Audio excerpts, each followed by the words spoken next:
All right, so I figured we'd just kind of pick up. This is where we left off last week, was trotting out the toddler. Who was here last week? Anyone here? Carolyn was here. You guys weren't here? Okay. Carol, do either Evan or Caroline want to... all right, I'm just going to back up a little bit. How would you respond to this? Do you remember? Or like, what would be a... All right, actually, first of all, reductio ad absurdum, or taking the roof off. What does that mean? Do you remember from last week? It means sort of exposing the fallacy. Sure. By doing what?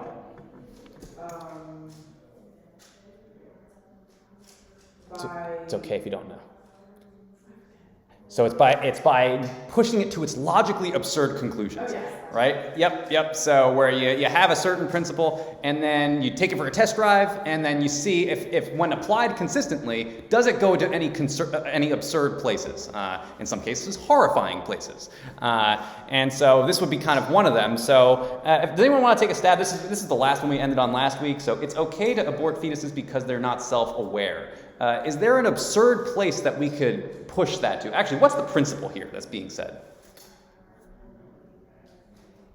Because you're not conscious, then you don't matter. Right. You can be I killed. mean, to me, that's like the basic premise behind it. Good. Now, if you apply that consistently, what else would that mean? Is sleeping fall under that? Right? So if you're sleeping, right, you're not self-aware, and therefore you could potentially be killed, right? So I didn't think of that. That's a good one. I like that. I mean, I don't like it. It's awful, but yeah. I was going to say more about your Friday night football game. Your son gets hit pretty hard and gets knocked out. They take him to the hospital, and they're like, well, he's unconscious. He's not self-aware. Let's just... Awesome. Yeah. Yeah. He'll like, it doesn't matter. If you want him gone, if you want out of the responsibility, we can do that now. Right. I mean, That's another one. Yeah. These are ones that we didn't even think of last week. These are good. Want to try one, Caroline, or? Oh, yeah, so you're saying it would be okay to abort a 2-year-old? Right. Because they're not... They can't reflect on themselves yet. Correct. Yeah, that's a good one too, right? So there's all these places where, when applied consistently, it goes in some really absurd places, and I mean, I think we've all horrifying places if we really live it out. So that was the one that we kind of said last week. Can we also kill newborns since they're also not self-aware? And this is kind of the basic structure that we did last week. Was we have a basic premise, right, which we identify. And then we take it to its absurd conclusions, right? So here we can kill newborns. That's the so if anyone's confused by the term reductio, so reductio is kind of the Latin for what this tactic is. It's the reductio ad absurdum. You're reducing it to its absurd consequences or its absurd conclusions, right? So when you see reductio, that's just us driving it to its absurd place. And then the truth is that humans have value regardless of their condition, right? just to back up a little bit. Oh yeah. The scary thing about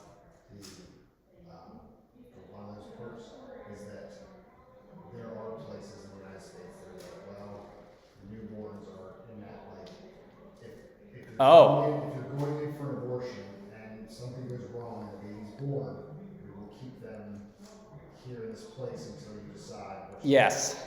And it's just like, wait a minute, like, we are actually going here now? Right, where it's sanctioned that you can kill an infant. Right. Yeah. It's like, how is this even, who is making these decisions? Yeah. Where is this coming from? Like frightening. It's very frightening. It is absolutely 100% absurd, but like, we're inching towards that. Yeah, well, that's something. Closer. Absolutely. Well, that's what we kind of discussed last week a little bit, was we kind of have to be careful when we use the reductio ad absurdum, because a lot of times if we're too forceful with it in the beginning and we don't actually have a relationship with someone, people will actually push into the absurd. They will embrace the absurd rather than accept. Just to argue.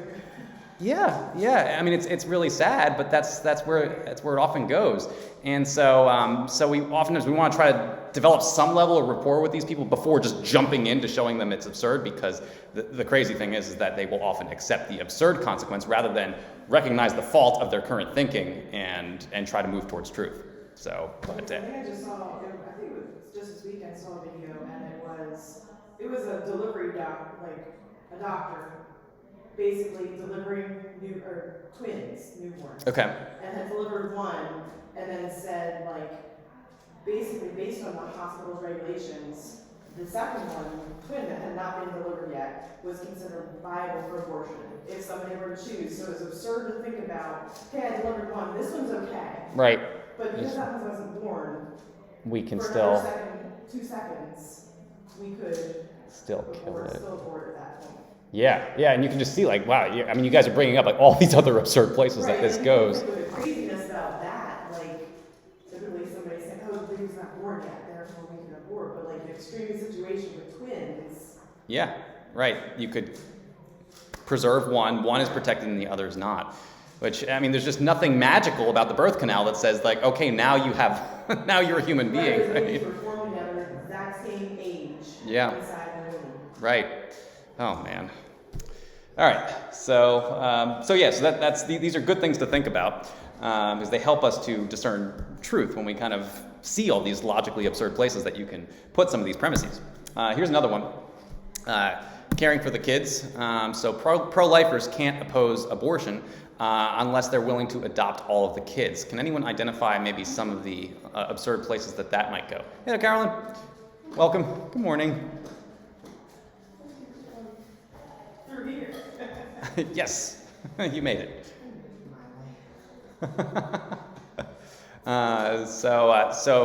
Carolyn, just to bring you up to speed, so what we're doing now is we started a new tactic last week called the taking the roof off tactic.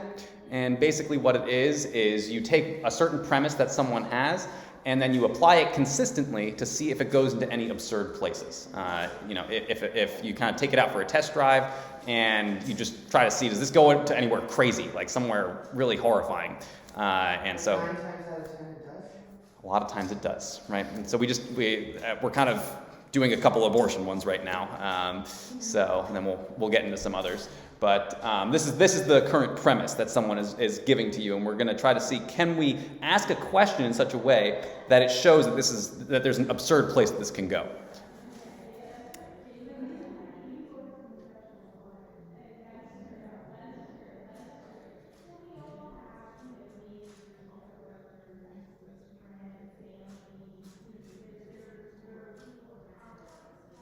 See, I know the fact that the list of people to adopt babies is significantly, like, there's never enough, I don't mean to sound dumb, but like, there's never enough babies for all the people that want to adopt them. Right. I know that's a fact. Yes. I don't, so, are we asking the same question, like, through each scenario, or just like, this is their statement? So the question, because like the premise of like, remember how the burden of proof, we're always trying to push the burden of proof onto them. And so we kind of have these questions, using questions to make a point. And so we're trying to make a point with our question. You don't worry about so much a question thing. Just think about what's an absurd place that this could go if we apply this consistently. Don't worry about the question.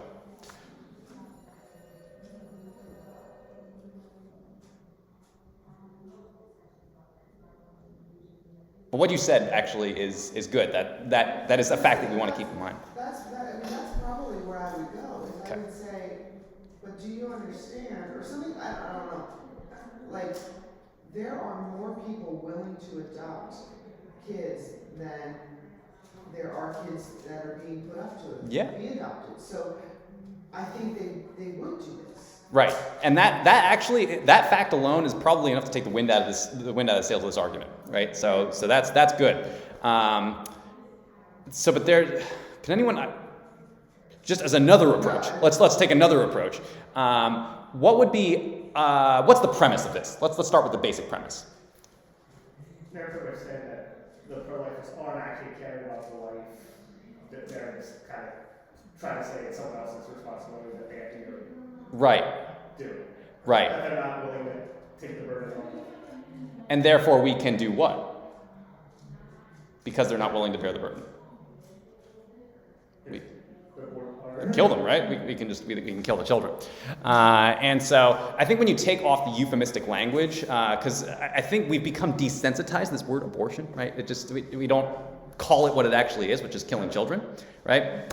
And so I think when you put it in, you take that kind of veil off and you say, you can't oppose killing children unless you're willing to provide for them, right? And I think you put this into a real life situation. Okay, you're walking along the street, you pass by the convenience store and you see a mom just taking a gun to their children's head, and it's basically saying, okay, unless you're willing to take that kid in yourself and provide for it, you can't stop this mother from shooting her child. That's pretty crazy. Right? No, as a good Samaritan, you would try to restrain that mother, or at least call 911 or something to prevent that mother from killing her child. Because this is basically saying, unless you're willing to provide for the kids, we just have to allow mothers to kill their children, or fathers, or whoever. At any stage of life. At any stage of life, yeah, right. In principle, that's where that would go. And then there's other variations of that too. If a husband's beating his wife, you can't step in and try to stop that unless you're willing to marry her. Like that's kind of like in principle where that would go, right? You can't stop violence unless you're willing to provide for the subject of the violence. So we need to help them understand that my pro-life stance is my pro-life stance for myself at my age, or my children at their age, or old people in their age. Pro-life means pro-life, Across. not just pro-baby. Right, yes, yeah. Because I think that's what we're doing with this principle thing, because when you reduce it to its principle, it doesn't just apply to the unborn. It applies across the board to, any person, really. Yeah, and so a question that you could ask is saying, are you saying I can't oppose killing children unless I provide for them? Right? And then the basic premise is that pro-lifers cannot oppose abortion unless they take care of the resulting child.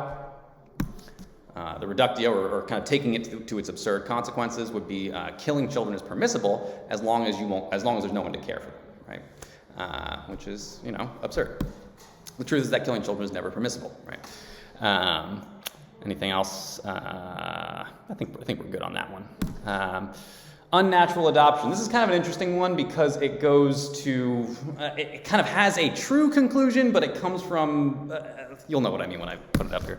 Okay, we actually brought this one up, I think, last week. We didn't hash it out in its entirety. Does anyone, Caroline, do you remember where we went with this one last week? Yeah, we talked about, so hitting somebody out of anger is also a natural desire, but morality state, it's not okay to hit somebody. Good. Therefore, homosexuality is the same premise. Yeah, it's a behavior. Yeah, right. I think the argument that they often make is that because it's a natural desire, something that they're born with, although that hasn't actually been proven. There have been studies of identical twins that one became homosexual, one didn't. They have the same exact DNA.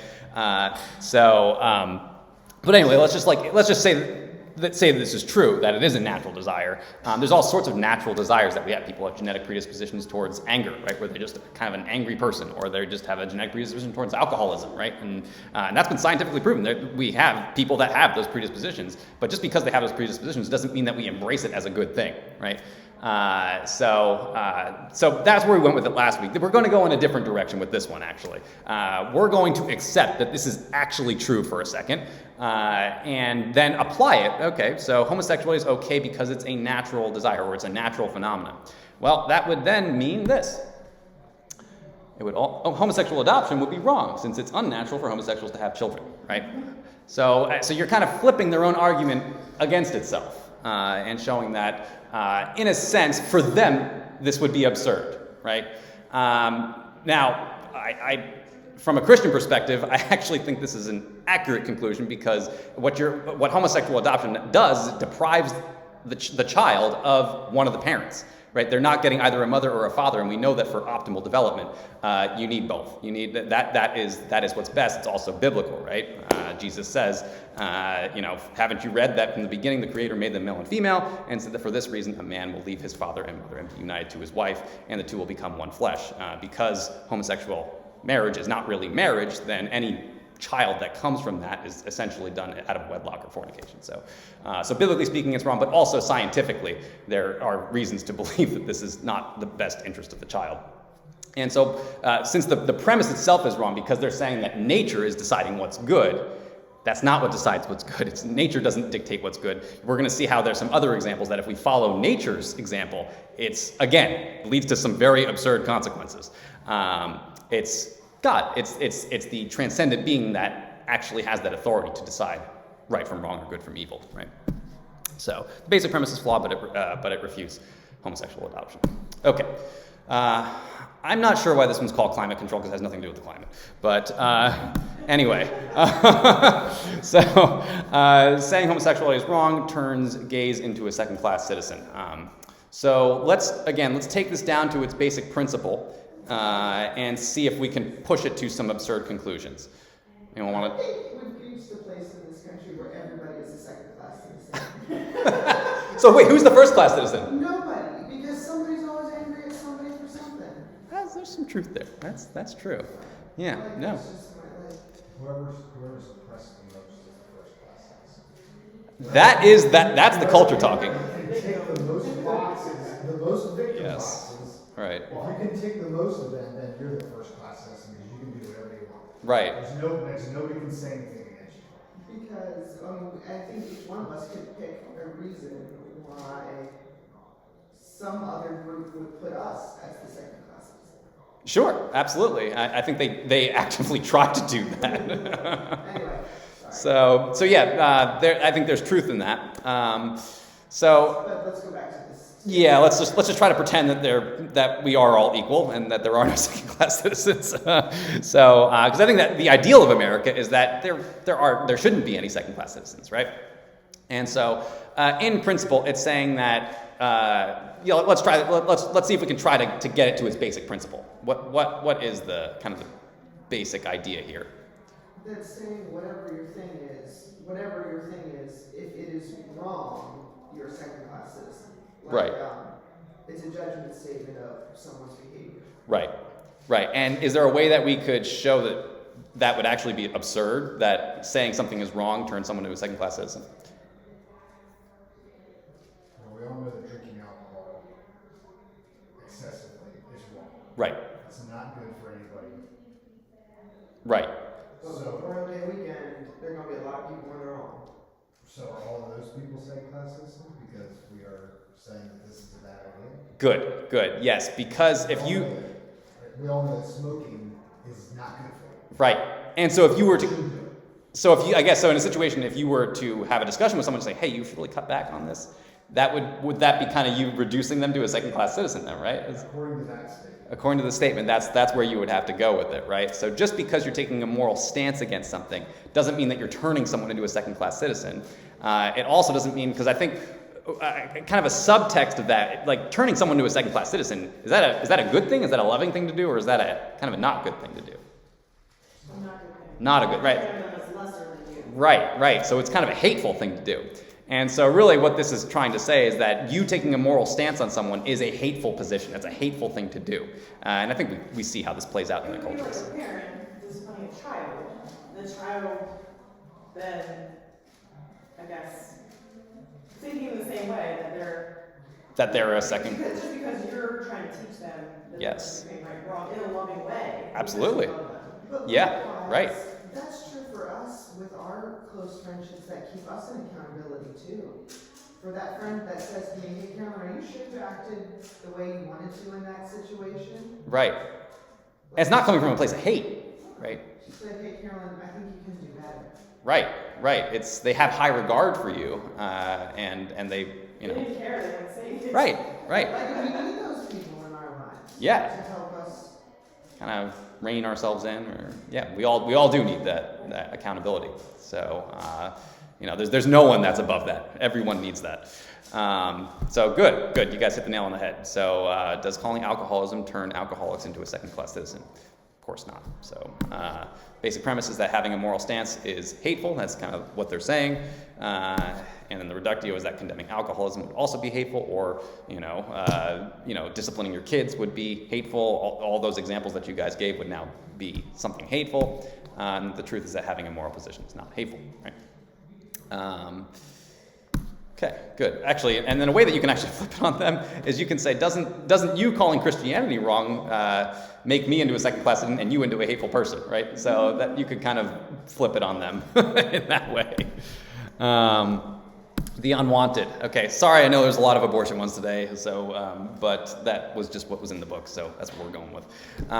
So unwanted children should be aborted because their life would be miserable.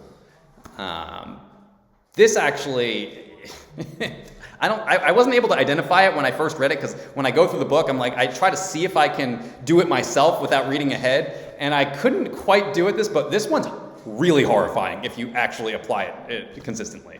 So let's see if any of you can get it. But Meaning like we should. Inconvenience? Is that what they're getting at? Like, wait, say it's, like an unwanted child, it's just any inconvenience you can get rid of. get rid of your.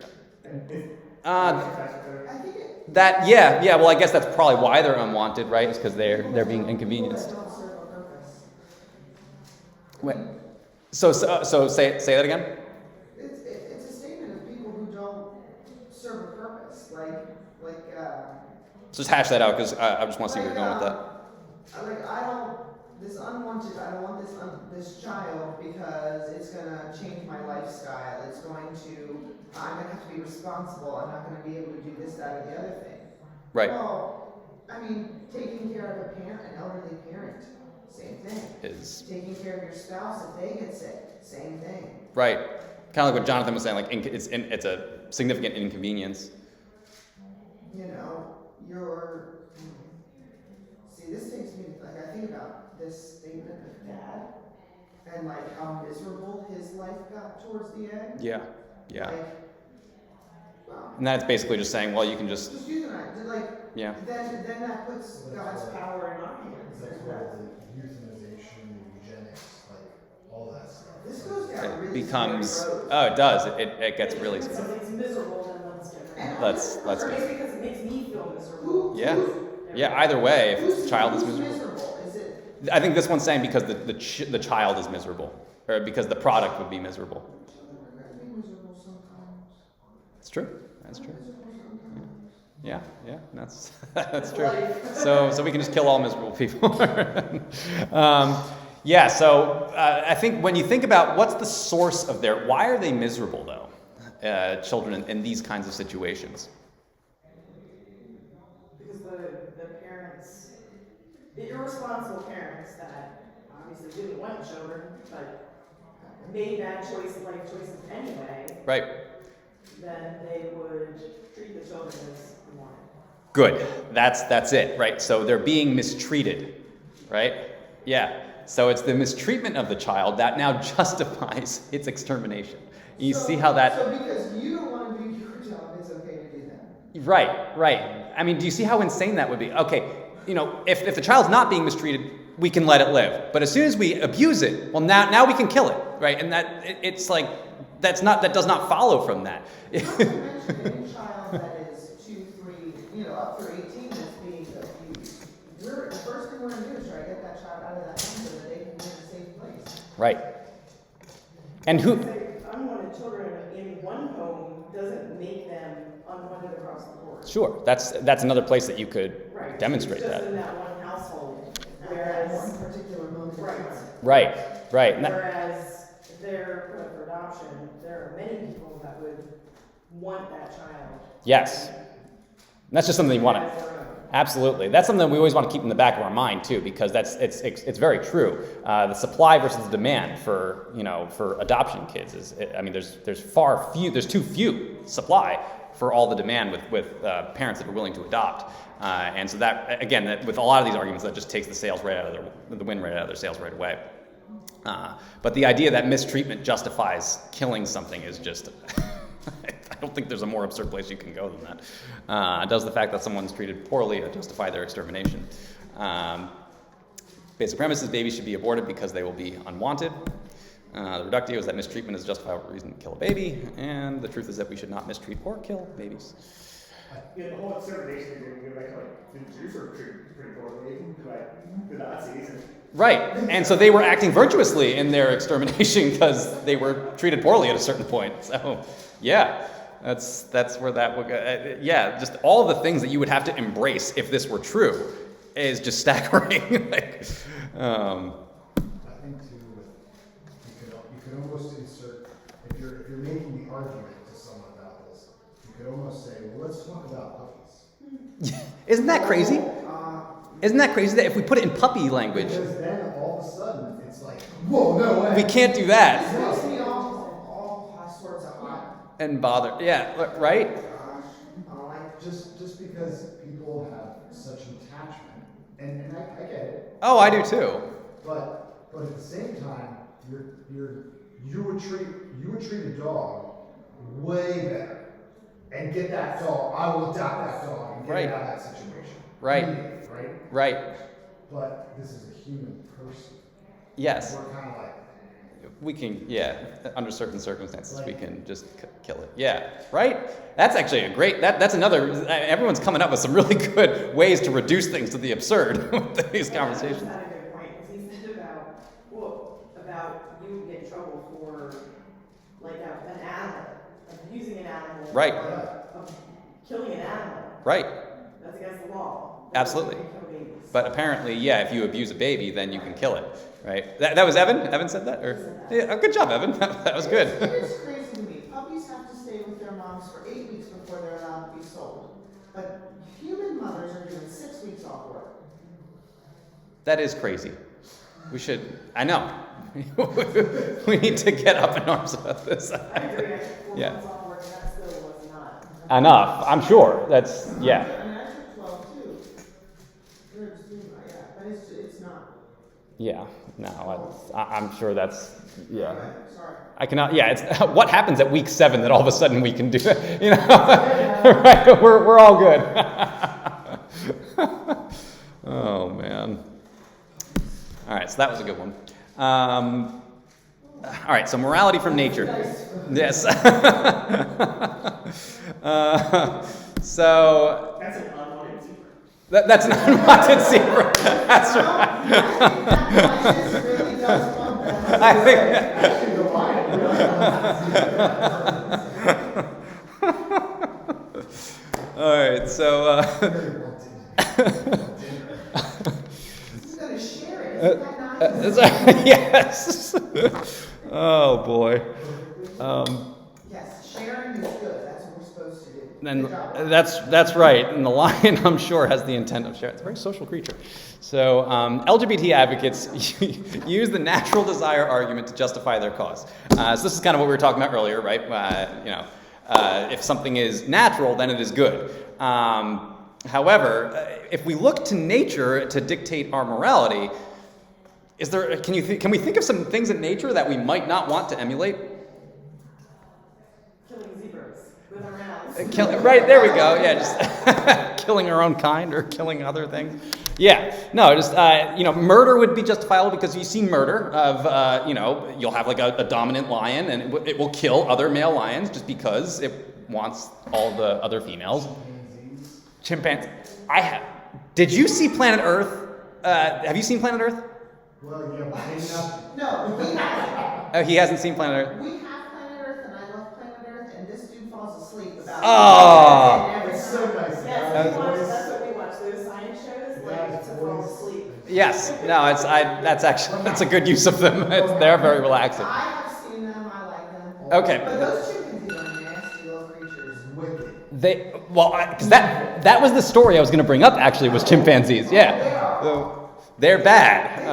They tear babies apart. That was the story I was going to bring up. was yeah. Let's see how we doing. I think let me just make sure I got everyone. I only marked off Somebody two. was late. It's all good. Hold on. Thanks, Mr. Miller, I appreciate that. I'm missing someone. Who am I missing? Doesn't say this coming from the school teacher. Does that apply to your sister? They're gonna have the other class together? Right. It's okay, counted. Okay, we're good. No, you're good. Thanks, Don. Making sure you're counted as a burn down the church. He's practicing, make sure we don't burn down the church this morning. Oh, was that? Yeah, I think that was for was that for the elevator? Is that what that? Jake and I were practicing acolyting before I came down this morning. Oh, that's right. Run through before church Very good. I'm sure it'll do great. He's got trouble. Is that- Really, how big my neighbor was not that big. He was just testing me though, like that's not truly his intent. He was just- No, I'm sure. That's it, right? This is the first time I've ever done this. That's fun. But no, the documentary that we were watching on Planet Earth was going over those chimpanzees, and they're these like rival clans, and they were like preparing to attack the other rival clan, and the other clan of chimpanzees is completely unaware. They don't know they're coming, and the cameras are like following these chimpanzees that are like about to obliterate this other group, and no, it's. It was really fun, I had no idea. It's hard to sleep through. It gets pretty rough because then they attack them. They're unaware, and they end up capturing one of their young chimpanzees. They kill it and they eat it. They cannibalize it. And so I'm like, okay, so if we're using nature as our moral standard, well, I guess we can just, rape, cannibalism, murder, all these things are now okay. But like in this LGBT framework, species don't survive that way. Like if you're going into the natural world, Mm-hmm. even if those behaviors exist in animals, I don't know if they do. Oh, you mean like with right? You don't get enough generations. They die out. Right. Yeah. There's not enough. Yeah.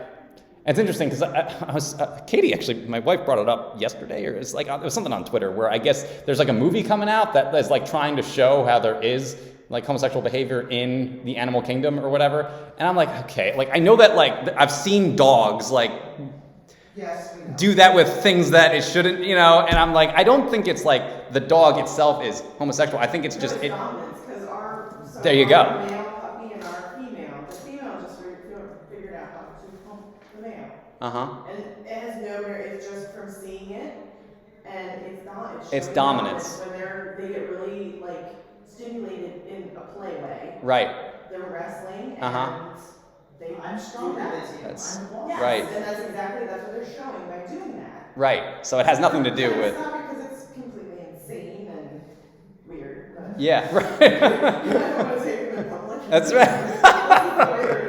Right. But I said the other day, I'm like, oh my gosh, the female just started helping the male. Like, where did this? I told you this has nothing to do with sexual. This is dominance. It's power. Right. It's like a show of power, display of I power. don't know that you would even know by looking at nature. Right. It's Because they have no rationale. They yeah. have no. Not to mention, like, how do you know what that animal was thinking?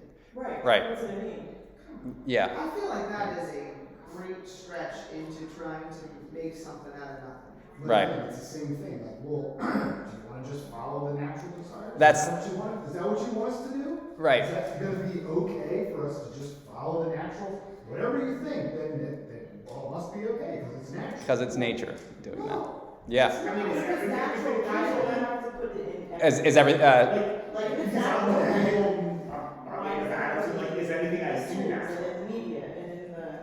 I guess, yeah. What is the separation between what's natural and I guess what's unnatural? As I guess, yeah. What would well, I guess unnatural would be whatever. Because I think, at least for this, what's unnatural would be something that doesn't. What's the goal of like nature, right? And I think that's where you're looking. Like the goal of nature often is they say, well, reproduction and whatever allows for reproduction to occur. Species to survive. Right. Is. Survival of the species, I think, is what the goal is. But I don't know that, like, I think some people would take the approach that that there really is no goal to nature. It's just what is. And so to that effect, yeah, I don't know how you would actually distinguish what's natural from unnatural, because whatever is what's natural. So that I just got really confused with that, though. Like, now I don't know what I think. I don't know if they have goals either, because I don't think they have enough rational. It's an instinctual drive. It's an instinctual drive that they are programmed with to, like, survival of the fittest. Yeah. That they will try to do whatever they can to survive. Right. At least that's what evolutionists would Right. purport, right? So I don't know how to answer your question on that, but maybe that's the direction that they're going with it. So, but yeah, Thomas Hobbes wrote that life in an unregulated state of nature is solitary, poor, nasty, brutish, and short, and natural behavior is what morality is meant to protect us from. Right. So, And that's where we'll probably end it for today. We're at 9:46, so